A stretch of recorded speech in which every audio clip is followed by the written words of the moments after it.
Hello বন্ধুরা, আশা করছি তোমরা সবাই খুব ভালো আছো আর আমরাও খুব ভালো আছি। তো সকাল সকাল সুন্দর করে সেজেগুজে চলে যাচ্ছি আমরা মায়ের মন্দিরে পুজো দিতে। তো তোমরা জানো সামনেই আমার বিয়ে, তো সামনে যেহেতু বিয়ে তাই আমাদের কার্ডটাও চলে এসছে। তো সেই কার্ড নিয়েই আমরা কালীমার মন্দিরে যাচ্ছি পুজো দিতে। আর আমরা যখন গেছিলাম তখন দেখতে পাচ্ছিলাম যে পুজো শুরু হয়ে গেছে। তো আমার খুব টেনশন হচ্ছিল যে অঞ্জলিটা হয়ে গেছে কিনা, কারণ আমি অঞ্জলি দেব বলে গেছিলাম।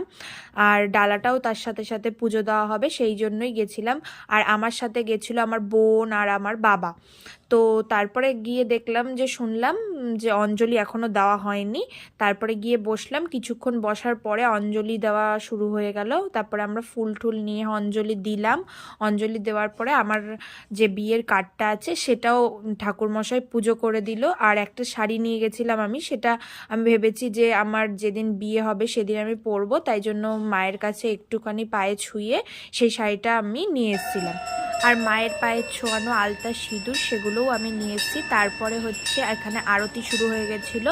আরতি দেখার পরে তারপরে আমাদেরকে প্রসাদ দেওয়া হলো। প্রসাদ টোসাদ খেয়ে তারপরে আমরা বাড়িতে চলে আসলাম। আর বাড়িতে আসার পরে আমরা কাঠগুলোর ওপরে সিঁদুর আর হলুদের ফোঁটা দিয়ে দিয়ে তারপরে যাদের যাদের নেমন্তন্ন করা হবে তাদের নাম আর ঠিকানা লিখে দিলাম। তো ভিডিওটা ভালো লাগলে অবশ্যই লাইক কমেন্ট শেয়ার করে দিও, আর সাবস্ক্রাইব করতে কিন্তু একদম ভুলো না। Bye bye.